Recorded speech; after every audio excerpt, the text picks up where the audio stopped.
bazo tremble en route. Les blancs là, ils vont t'humilier dans une journée, une humiliation que tu n'as jamais eue, que les gens n'ont jamais vue en Afrique. Ça restera un générique, comme Kadhafi, comme Mobutu.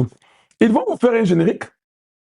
Si vous avez un slip aux autres qui ne liboso à bateau, basi bakangyo na bilamba, par je ne sais pas quoi, ou bien on te fait porter, on te met par terre, tu es dans un bateau dans l'océan Atlantique, ou bien dans l'océan Indien.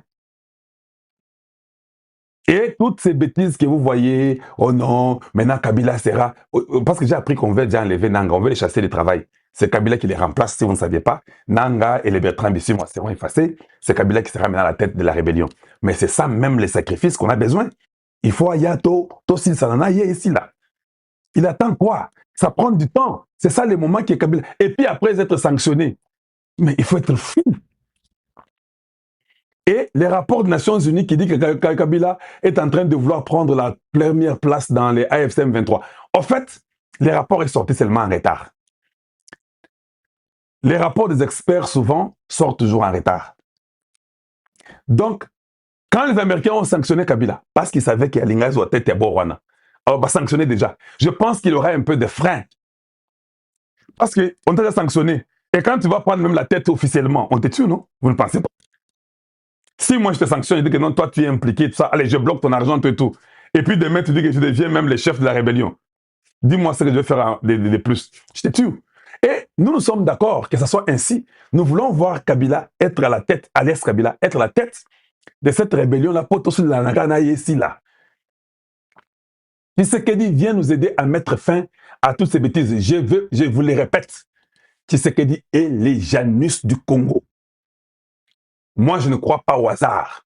Je suis votre frère, je vous dis aujourd'hui, hein, je n'ai jamais cru au hasard. Avec ma croyance, je ne crois pas au hasard. Je ne crois pas qu'il y a un hasard au pain. Oh non, moi je ne crois pas comme ça. Je crois que tout est déjà bien prémédité ou préétabli. Pas prémédité, préétabli. Même mon émission que je fais, c'est préétabli. Que je ferai l'émission dans ce sens ici. Allez, voilà. Maintenant, avant que je continue, j'ai quelque chose à dire. Je vais parler des léopards. D'ailleurs, Kinshasa est calme. Kinshasa, ce qui est étonnant, j'ai fait les sondages à Kinshasa, les gens sont contents de l'équipe nationale. Chaque fois quand nous échouons, les Congolais sont mécontents. Mais c'est pour la première fois dans l'histoire que les Congolais sont contents de leur équipe. Malgré que nous avons échoué, nous sommes contents de notre équipe. Un ancien président qui devient rebelle. Est-ce que vous comprenez ça? On a même compris que même être président, ce n'est plus important dans un pays. Tu es président, tu as plus de 30 milliards de dollars, tu deviens chef des rebelles. Ça, c'est être chien, non? Oui, c'est être un chien. Oui, tu sais que tu n'avais pas menti, c'est être un chien. Il peut être quand même c'est un chien. Parce que le chien, c'est le seul animal qui va, il vomit et puis il mange ce qu'il a vomi. Donc lui était rebelle, il a quitté, il est devenu président. Il a compris que non, ce n'est pas bon d'être président. Il est rentré à devenir rebelle. Maintenant, vous qui condamnez Tshisekedi, Tshisekedi a dit, les AFC là, c'est Kabila. Oh, t'as le président Oyo, il est irresponsable. Il aime seulement dire que les autres. Quand les Américains ont dit que c'est Hippolyte Kanambe, c'est Kagame là, ils sont irresponsables. Pour vous, on vous a éduqué que celui qui dénonce le mal est irresponsable, il se plaint. Quand il dit que ça ne va pas, c'est elle qui est voleur, c'est elle qui fait ça, c'est elle qui tue les Congolais. Oh non! Joie ta responsabilité, non? Comment tu peux toujours, tu te plains toujours. C'est ça, se plaindre pour vous. Dénoncer veut dire se plaindre. C'est ça. Dénoncer veut dire se plaindre. Donc, je n'ai pas compris ce que tu as écrit. Je te laisse, hein? Edgar Boum, je te laisse. Tu dis, tu sais qu'il dit des chiens, ça veut dire quoi? Des chiens, ça veut dire quoi? Je n'ai pas compris. Ose encore écrire une bêtise comme ça, je te fais sauter à la seconde qui vient et tu ne viendras plus jamais chez Kalonjo Mlomba. Ça sera fini. Je ne suis pas ici en train de jouer, je ne suis pas ton ami. Hein. Il faut respecter le Congo. Tu dois prendre ça. Donc voilà. Tu ne peux pas toucher le président de la République. Tu ne peux même pas oser. Mais un homme qui était président, 30 millions, il sort, il va rentrer dans la rébellion et vous pensez que nous, on va te respecter. On ne te respecte pas. On ne te respecte pas. C'est grave. Et ils tuent des Congolais. Et puis, on nous dit que non, ils veulent maintenant couper l'Est pour que ça devienne une république. Vous êtes des fous. Vous êtes des fous. J'ai entendu les mêmes discours avec Savimbi. Oh non, Savimbi a lobby à nord, est, oyo, et aussi à la Rayaye, parce que Dos Santos ne veut pas comprendre. 18 mois après, Savimbi n'existait plus. Vous qui les encouragez là, je suis d'accord avec vous, il faut les encourager, très important. Continuez pour que ça nous fasse du bien. Continuez à les encourager. Bien aimé, les chat rates gotta go up, up, up pour les gens qui sont sur YouTube. Les autres là qui sont sur TikTok, vous tapotez seulement, aimez et partagez, coupez les petits morceaux pour nous, donnez ça aux gens. Je vais d'abord vous montrer un petit rien. Oh, je n'ai pas fini parce que j'ai quelque chose à vous dire. Je n'ai pas aimé ce papa ici des léopards. Quand on pose des questions à des sabres, hein, Nasuka, merci beaucoup.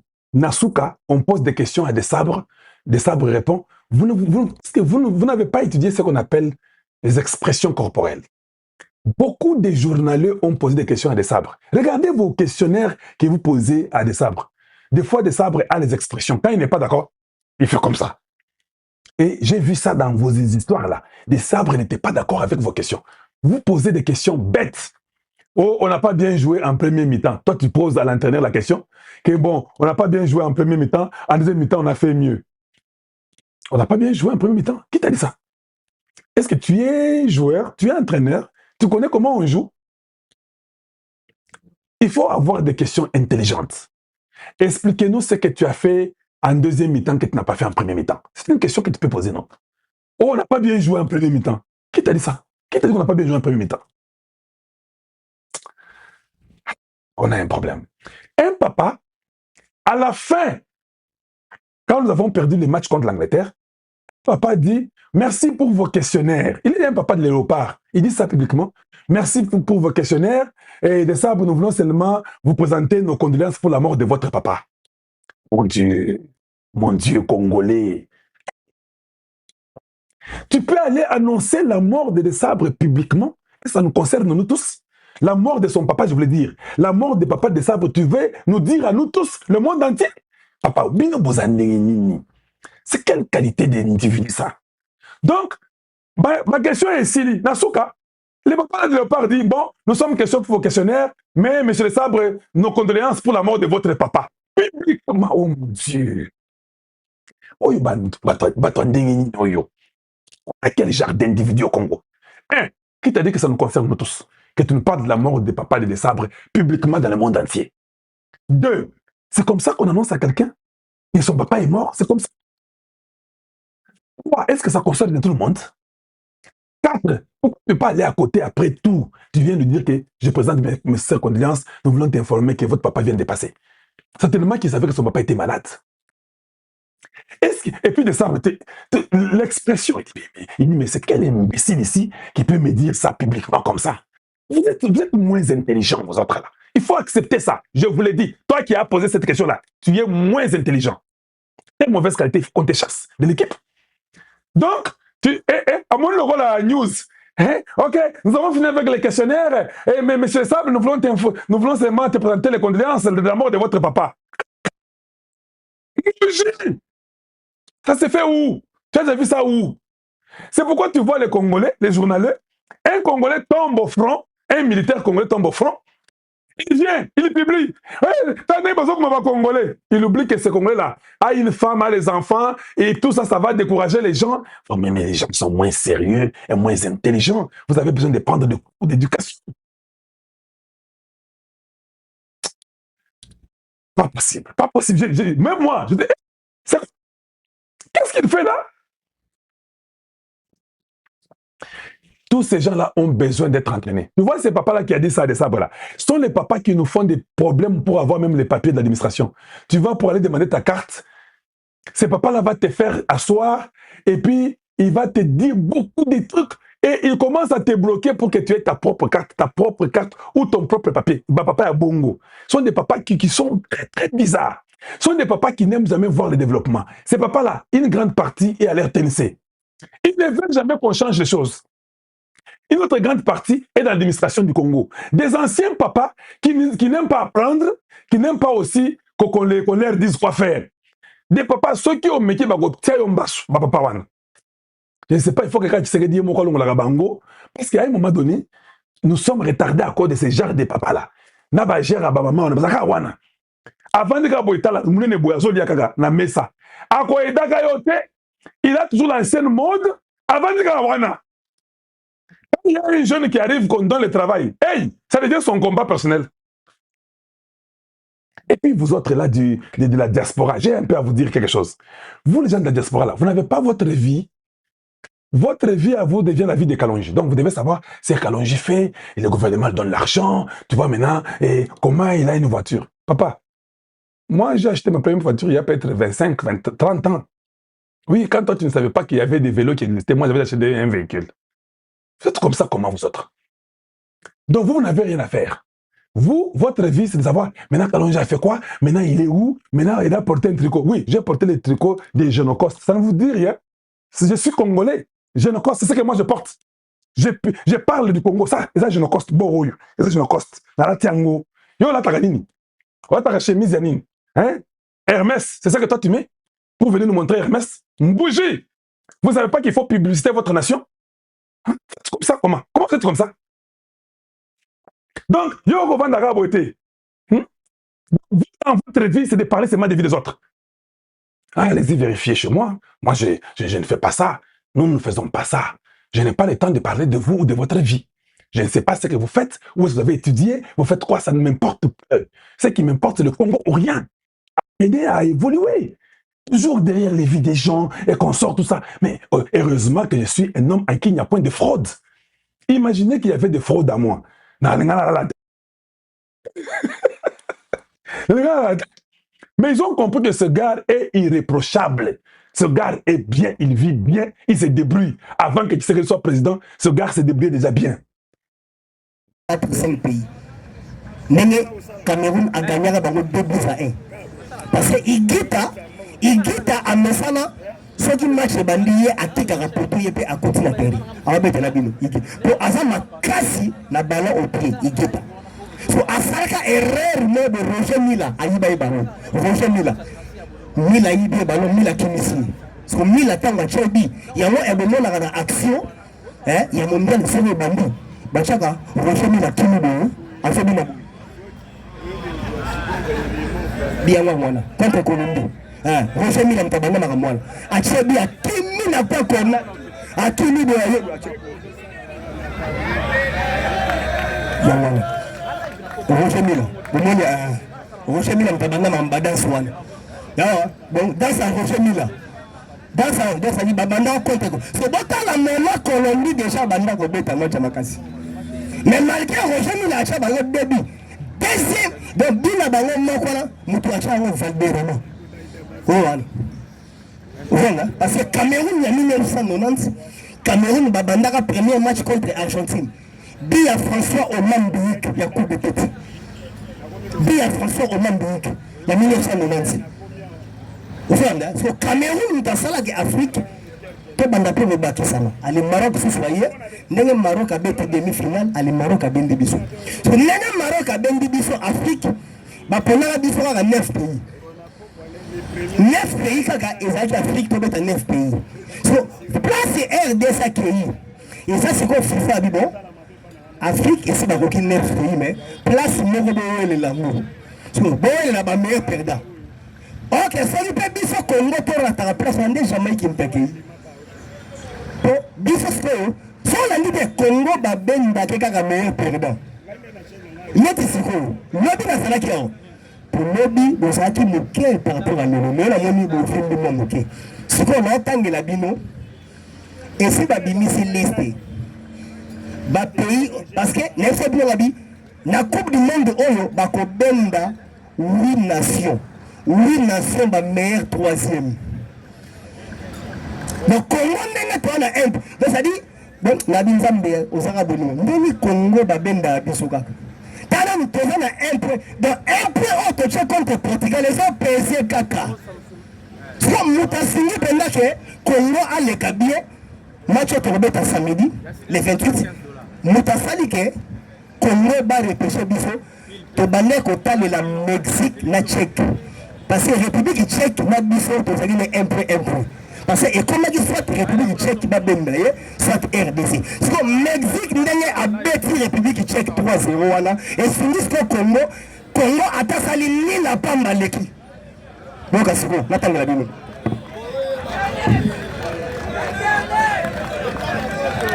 Notala siko ba pays off. Donc mutasili siko biso bena ba repêcher biso au Mexique.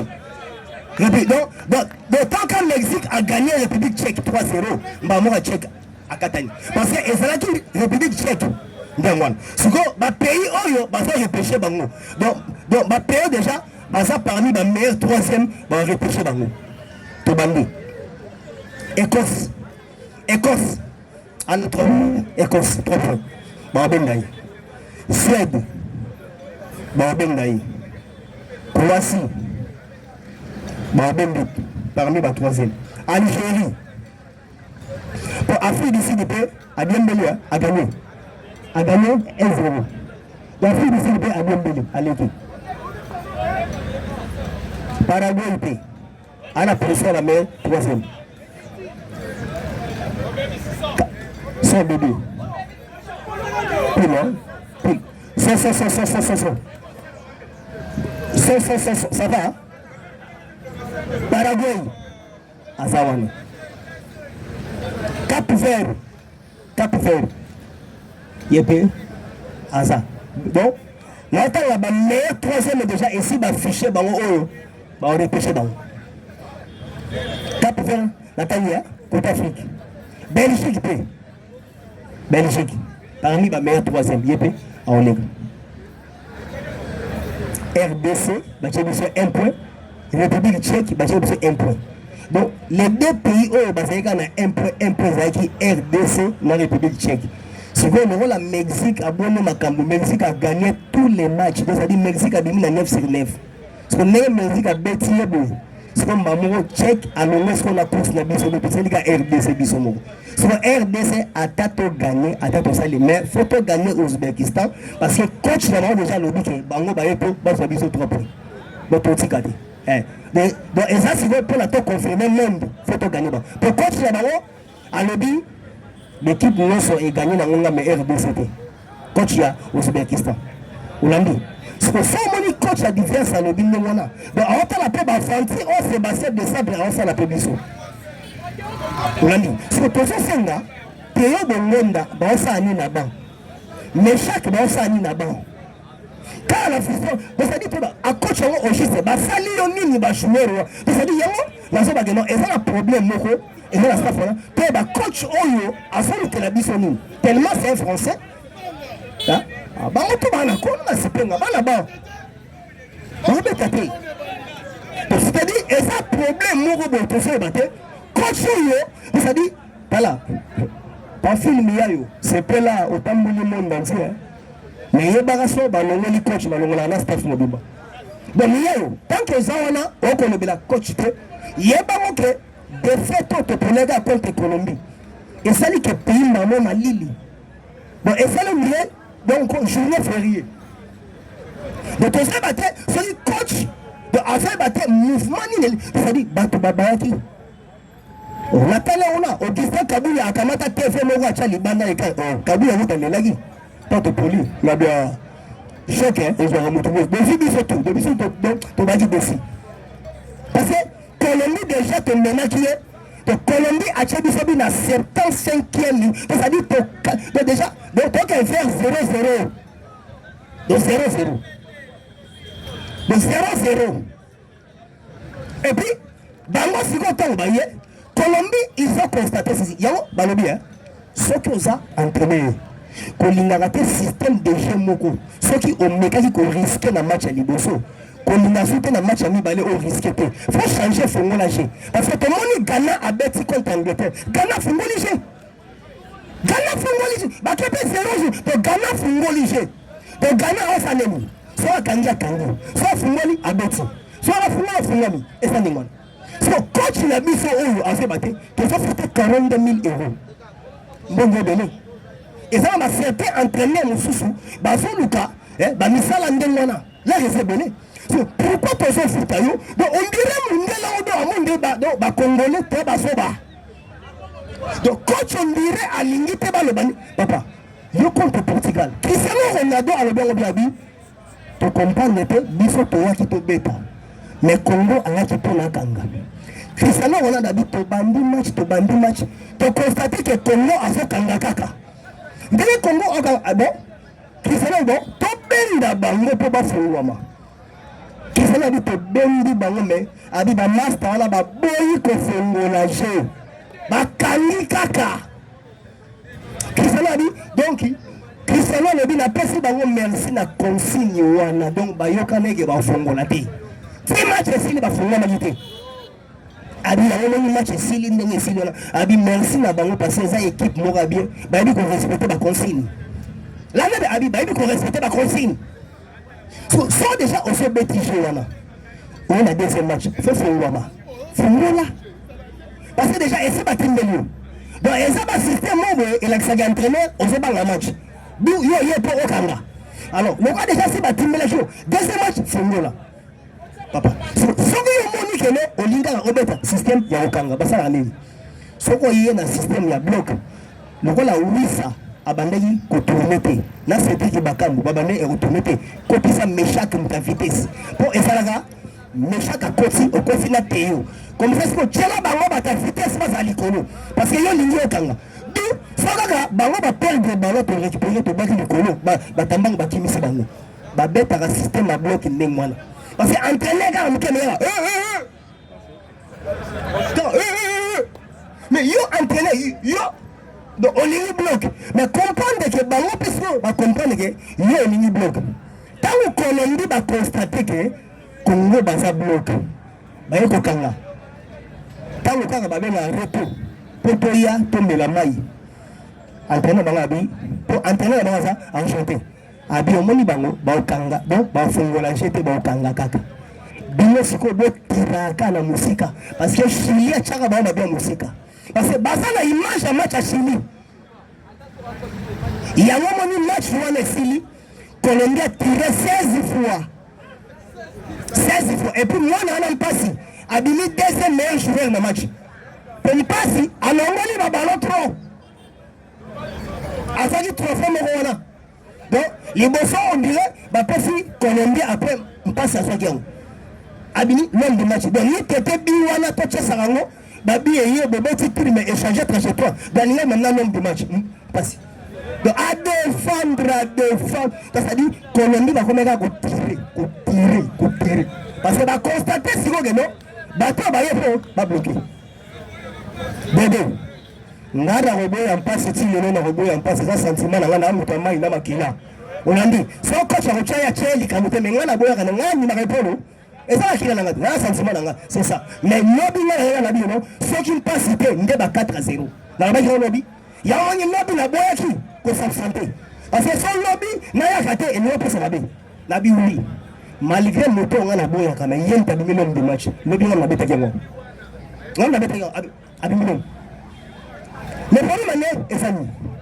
Entraîneur na biso on dirait donc azala ba joueur moko boy o yaye soka tche bango na terrain abimisaka bango pe. Neti sempre ki bakambu. Asa frère. Bakambu eso senga sunte abita lota. Voyez que Sébastien de ça Britan waya. Akamata Ben Malango, akata Ben Malango. Akata Ben Malango. Akata Ben Malango. Sébastien de ça voyez bien. Toi qui n'es pas et toi qui n'es pas. Et puis moi, non, tu finger. Samuel Essembe. Moi, non. Ce n'est pas combativité. À la conzo. Après ça, à ça pour moi. On m'a dit, bah neuf, et ça n'est pas bunda. Bah quand bah j'ai bunda. Dédé. Et ça le problème, il faut les canaux léopard. Bébé Petro a fini que pour nous. A seulement la déclaration de l'air. Moi, il y a 9. Baka 4-9. Baza Kala la fieston maïle 9. Baza Cédric Bakambu 9. Baza Yohan Louis 9. Et puis Nassimo Bandi. On dirait Bakambo à la coupe mon en bête en entraîné, bas à Moutoumoussou Kayawana. Parce que Petro a fini pour la bingaso na yona ngana zati. Réserve. On a dit. Donc on dirait ça va guerre, moi que ça va faire. Donc, pas de mise à musique, moi quoi et comme. C'est-à-dire, on dirait entraîneur avant les copains. Musique, moi que ça. Parce que a fini que pour nous, hier, Mikanda Congo, c'est si là. Bon, Bakata pour nous, pour l'année. Pour Batigara, Bakambo. Bakambo a bêté 2 fois match. Avec carburé, tu me tiens là-bas. Parce que match, c'est le mot. Quand il se fait à sentir que non, la bête ici, l'équipe maintenant, il y a Rokanga 2 fois. Moromil, Moro, Topolo. Le seul contre Ouzbékistan. Nacha ba Messi Sikoyo, ba Théo Bongo, ba Beta, ba Sipenga. Sipenga, moi, on a le meilleur joueur. Na Espagne. On s'en fait de papa. Donc, on s'est battu. Entraîneur philosophie, na avant de Nabiso Wapi. Na l'année Claude Desrois. À 21e jour, Claude Desrois. Basi na pensa, yora. Abindele na ye awa, na ye pour na faire remonter football ya Brazzaville. Parce que le football est là, trop. Il y a un aïe, pour organiser le championnat à Bino. Et bien, Claude Desrois, ça soit un billet. Il faut que le pays, mais attention, Bango Baza pour s'organiser malembe bazoya. Maintenant, on va combien de niveau la bisote. Biso, c'est quoi, tu as déjà place à l'homme, mais on dirait, donc tu fais la coaching la malam. Parce que entraîner, on a à sa tengami. Donc c'est basé.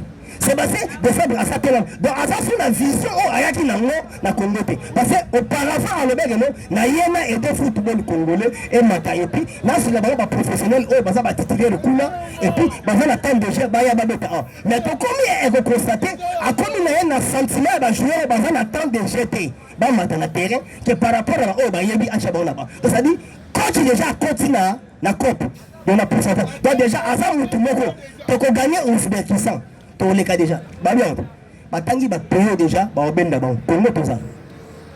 Mais après le mondial, entraîneur il faut remercier Akembe. Parce que bah gaffe naie et qu'on file la tête.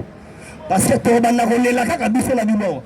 FIFA n'est ça on a. Au moins FIFA, FIFA sont qu'on fait entraîneur qualifié en plus ça yo. FIFA est un entraîneur habillé FIFA. Parce que présent Félix a une relation avec casse la FIFA. FIFA a autant de l'entraîneur, bon, basala ba diplôme, il y a prime, il y a FIFA est bien. Papa, tu vas sentir niveau Congo et comme il y a la moto Sébastien de sabre. C'est-à-dire de sabre, avant qu'on fasse qu'il y a Congo. Papa, nous on mis bien que nous, on fait bloquer Bango. On bloquait Bango pendant 70 minutes. Match 0-0, Fongwama. Parce que, faut autant bien. Défense à Colombie et Sibirité.